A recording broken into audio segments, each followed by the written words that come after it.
Okay, so first let's try the tech. Okay, that works. That's one bullshit title. So, when the guys invited me, I said, okay, I'm a designer, I do fintech, I can probably say something exciting. And then I saw that there will be guys from Revolut and N26, basically my go-to things in finance innovation. And I said, okay, I hope at least we will be far apart in the program. Then I saw that I will be after Karel. So this is me trying to be cool just after Revolut. Let's see how it works. Thank you for the introduction, Mary. Actually, I'm a design strategist and a strategic designer, whatever we call it. I come from Frontira. We are basically a Budapest and Berlin-based innovation studio. What we do is we help large enterprises from different industries to innovate their services, to be more customer-centric, to come up with new, mostly digital service propositions. And this is not the monitor screen, so I don't know what slides are coming up, but I hope I remember the order of my slides. So before we go into anything, who thinks that finance is innovative? Okay, that's under 2%, I think, of the people. Who thinks that finance is a creative industry? Okay, that's not a lot of people. That's usually the answer that I get if I ask stuff like that. When we think about finance, we think about it in an industry that is really moving slow, that is hard to change, that is slow in reacting to customer needs and digital trends. But what I'm going to talk about today is the innovation DNA of finance. And let's think about a very creative industry and how they handle innovation. Who of you have ever seen the first TV ad ever created? Okay, I'm going to show you the first TV ad ever created.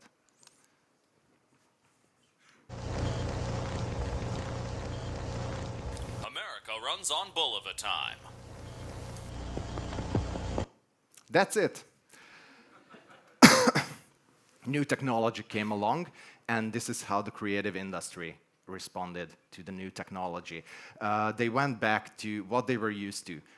Back at the time when TV was coming up, they went back to radio advertising and they started to put radio ads on the TV.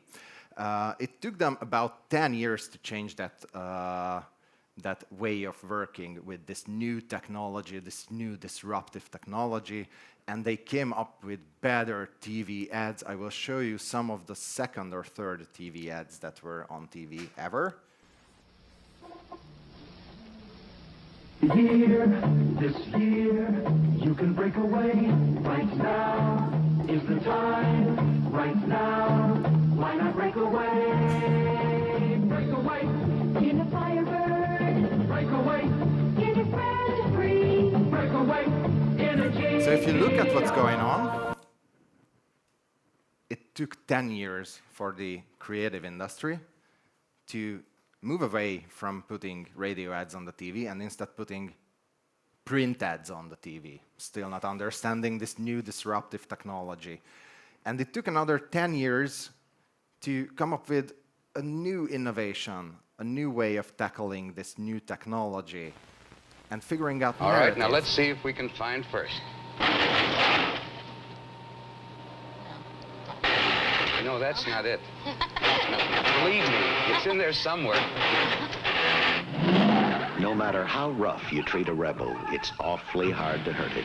A survey of professional driving schools shows that they use more of our cars than any other kind. How am I doing? A lot better than yesterday. Turn left. I can't do it while you're watching me. Okay, turn left. This is the first TV ad ever created that even resembles what we see now as the adaptation of this new technology of advertising on the TV. It took approximately 25 years for this industry to adopt this new technology. And basically what happens a lot when a new technology or a new disruption comes up in any kind of industry, finance, advertising, whatever, just name it, we usually just stick to what we know, stick to what we are familiar with, and use that new technology as a channel for the same thing. This is where sometimes financial innovation is right now. Introducing the NAB skill for Amazon Alexa. Now you can bank hands-free from home, using nothing but your voice. Alexa, ask NAB, did I get paid this week? There was one deposit in the past 30 days. Yesterday, $2,692. Alexa, ask NAB, what's my transaction account balance? Your transaction balance is $3,875.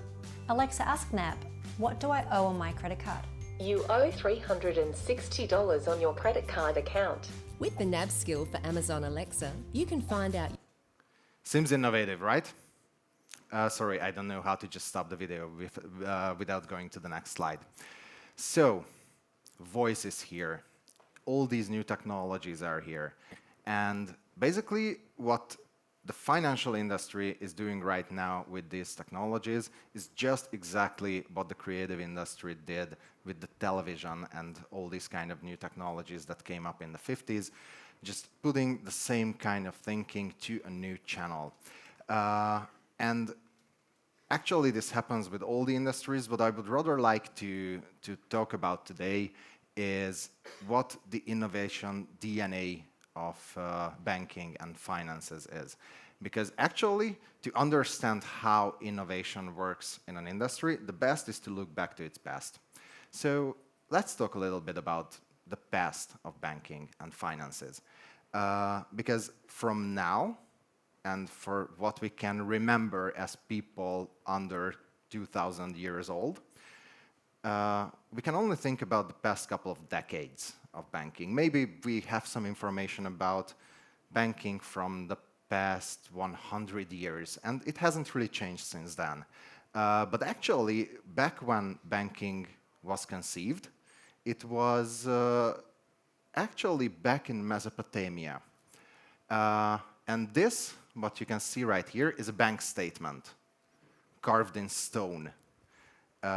It's actually a bank statement of a temple in Mesopotamia, listing the goods stored in specific accounts. Because basically, the way it was born, banking was a way for farmers to store their goods. And actually, the first true utility of banking was created back approximately 3,500 years ago, when actually it was operated by the clergy, because those were the people we trusted. Priests will probably not steal our money. So people just stored their money, their 300-pound pigs there in the church, and the church started to operate as a credit company back in Mesopotamia. Basically, they lent out grains to people, and with an interest at the end of the season, they collected it back. And we might say that right now, what is hindering banking innovation is legislation and the control of governments over banks. But actually, this is the first time ever banking was regulated. This is the first banking regulation ever created. 3,000 years ago, the tablets of Hammurabi were the first banking regulation and the first banking code ever created. So this is not new. This has always been around. And after that, banking still stayed with the clergy. And it just broke away in the Roman times because Romans wanted to separate everything. And actually, why banking in Rome is interesting is right now we think that disruption in finances is a new thing. Actually, the first disruption of finances happened back in the Roman era. With independent, out of the banking industry players coming up, they were called loan sharks. And they almost made the traditional banking industry collapse. Only Julius Caesar and his regulations were able to save it. But still, banking innovated over and over and again, came up with new services to fight off these disruptive factors. Yeah, that was Julius Caesar, saved banking. And one of the greatest innovations of banking actually happened after the collapse of the Roman Empire by the Templar Knights. Do you know how the Templar Knights did banking? They invented branch banking, actually. It's pretty cool. It was a great response to a customer need and a customer expectation, because there were the pilgrims. They just wanted to get to Jerusalem from places like Paris, London, all over the world. And they needed a lot of money for that. They didn't want to carry around that money all through Europe while they were walking thousands of kilometers. So basically, they gave their money in London to the Templars, and there were branches all over these pilgrim routes where they could get some money back from their accounts. They operated a very sophisticated courier networks to communicate the account balances all over the world. And this is how they innovated branch-based banking based on a customer need. And it kept on and on and on, with banks always being able to innovate and react to changes in technology and react to changes in customer needs. And basically, the way we see banking right now, it was conceived around the 16th century, mostly in Italy by the Medicis and all these large, mostly merchant-based families. So basically, what we see as banking right now is a side product of trade. And if we look back this far, what we see from banking and the financial industry is that it has always been very agile, very innovative in reacting to all the changes in societies and all the changes in the needs of customers. But what we see right now in banking is that it just doesn't have it in their DNA. Because in the past approximately 1 century, we have been taught that banking is a slow-moving object that can't innovate. But that's just the past decade. That's not really banking. That's not the history of banking. Because what we see with banking right now, how many of you have seen Mary Poppins, the movie? Okay, if anyone is here from Disney, please don't sue me. I don't have that kind of money. If you invest. This is banking. This is how we see it right now. We have seen it like this for the past 1 century, approximately, because about in the early 20s, 30s, banking went through a crisis. Banking collapsed, the financial industry collapsed. Everything was about security and trust and gaining back the trust of customers, and it became just more important than serving the customers with something that they can comprehend. That's the time when these extremely complicated concepts of banking were created. This is where actually banking lost its touch with customers. And if you look at this video from Mary Poppins, we might actually see the faces of our customers, banking customers, as the same as the little guy who just doesn't understand why he just couldn't spend his 2 pence on buying a bird, I think, but instead investing it in railway. This is basically how young people mostly and digital people don't really understand why they would have anything to do with a traditional bank ever. And actually, it's a trend. Right now in the US, about 40% of young millennials think that they will never need a bank in their life because they don't see any kind of relevance of banks in their lives. And that's not about financial industries, not about finances, because everyone has finances. It's just banks not reacting quick enough to their needs, which is not what banking has been known for thousands of years. Right now, I really love these words from Anthony Jenkins, is that banking is at its Kodak moment. There are actually two paths that banking and the financial industry can choose for itself. Either it can go back to its roots and figure out how it can innovate like it has been doing this for thousands of years, or it will become fully irrelevant for people coming up. Because banking right now is full of companies, full of financial institutions that are fully indistinguishable from each other. This is from a study. It was conducted in 2017 in the United States about the perception of financial brands by customers. And what it shows is that actually you are not able to differentiate banks at all from each other because the brand perception of them is exactly the same, the service perception of them is exactly the same. Actually, based on this study, even oil brands are more differentiable at the moment than financial brands. So actually, you can tell it more easily if you are a Shell guy or a BP guy than telling if you are an HSBC guy or an ING guy.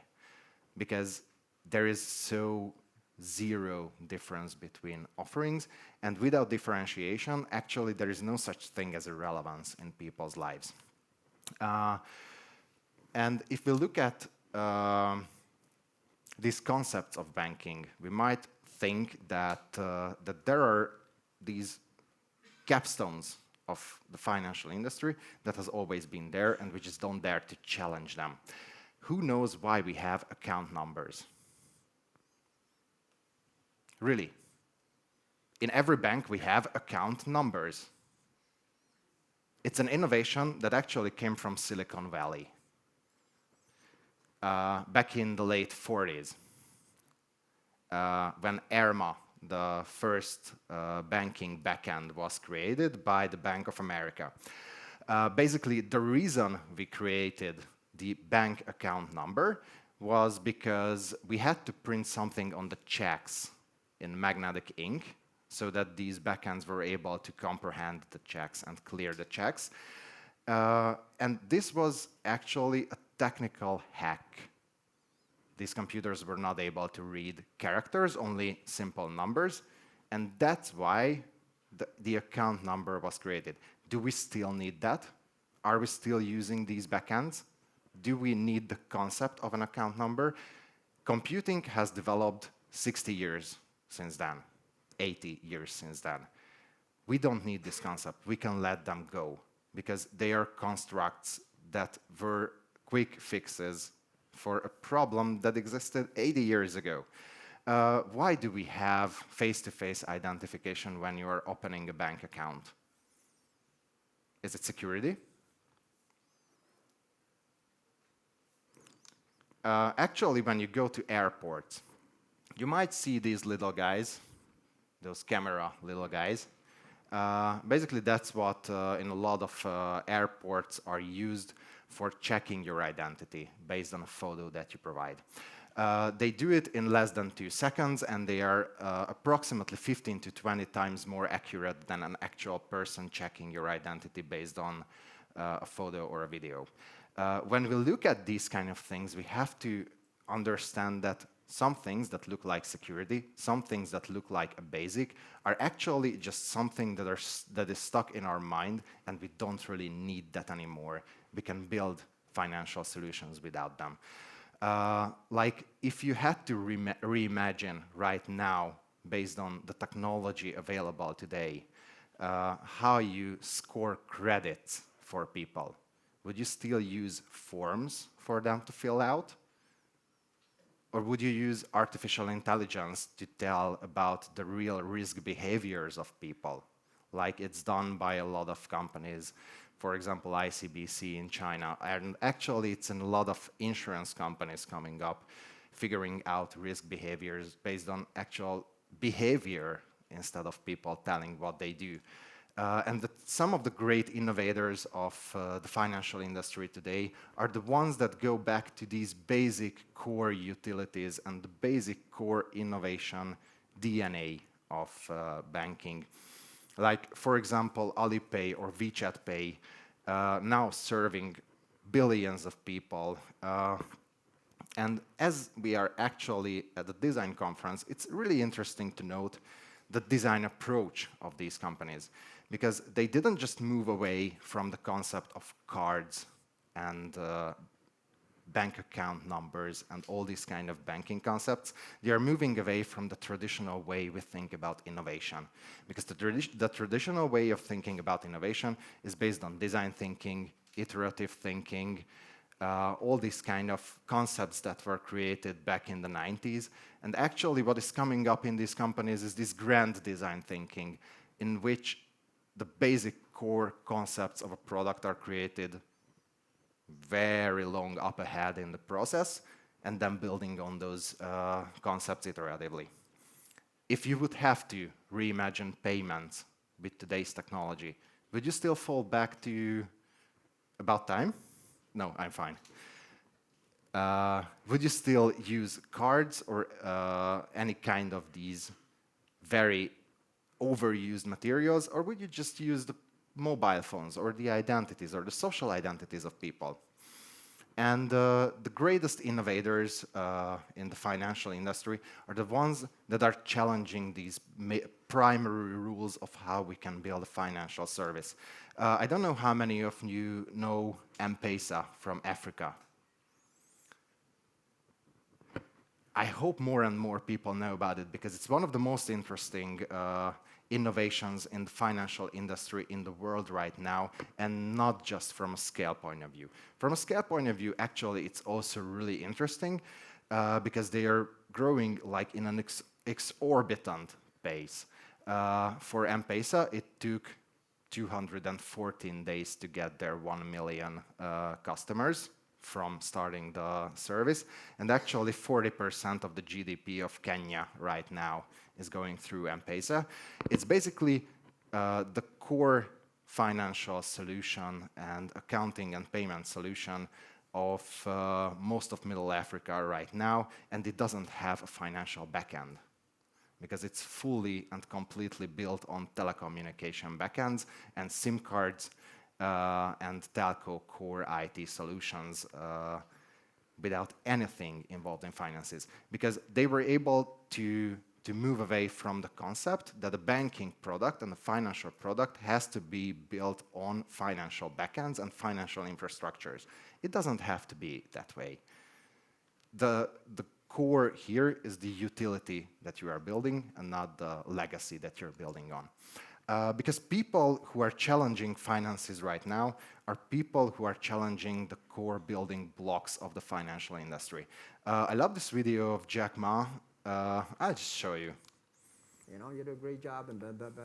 So I said, maybe in 10 years we'll be bigger than Walmart. You say, young man, you have a good hope.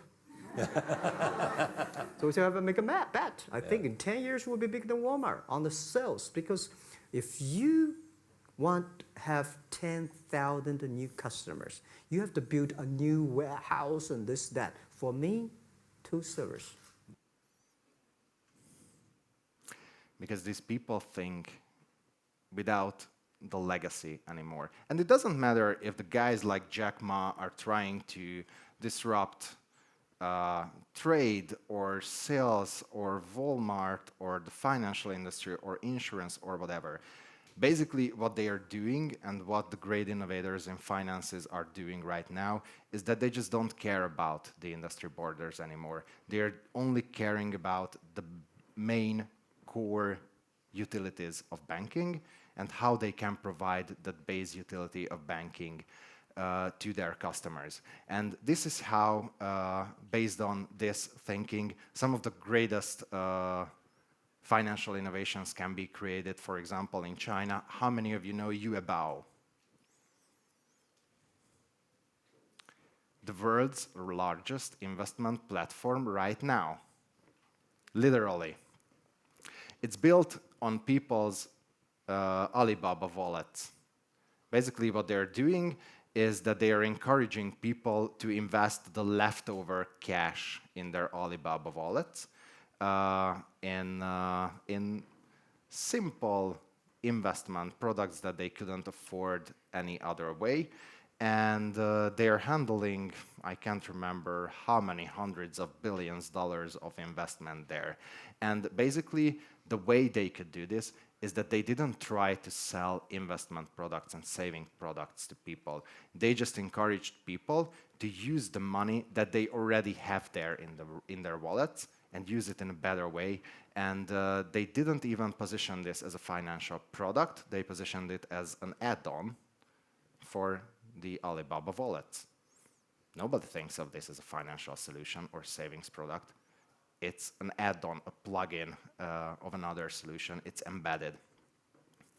And actually, one of my favorite examples of this not caring about the industry borders is also from China, actually from the world's largest insurance provider. A lot of people don't know that they even exist. They called Ping An. It used to be just a simple insurance provider about 10 years ago. 10 years ago, the CEO of Ping An decided that 3% of their every revenue is going to be invested in new business innovation. And 3% is a lot if you're thinking about the biggest Chinese insurance provider. So they started to just stretch the borders of the insurance business. And they started to first just build on-demand insurance products. Okay, that can fly. Then they started to build health insurance products. Okay, that can fly, that still can be considered insurance. Then they started to build these health booths in all transport junctions all over China. These are basically one-stop health stations. You just go in. There is some kind of Skype-y thing in there. You can consult with the doctor from this booth. When you come out, you can buy your medicine that was prescribed for you, and it's still built on the insurance backend just by stretching how far you can reach with the promises and the core utilities of insurance, which is basically keeping you alive. So I'm going to leave you with just one sentence from someone from the financial industry.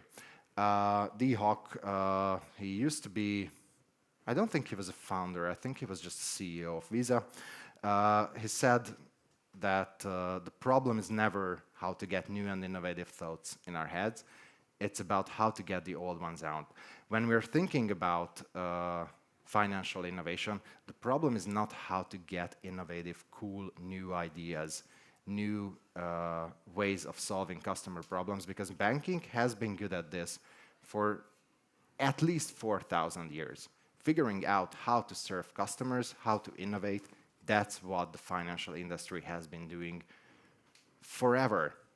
The problem is that in the past couple of decades, or maybe 1 century, we collected so much tech debt, so much legacy, that we are just not challenging enough, that we are stuck in this thinking. So if I can leave you with just one thought, if you want to innovate finances, the way to start it is to get rid of things that you consider as unquestionable truth of finances, and just figure out the core utility of finance products.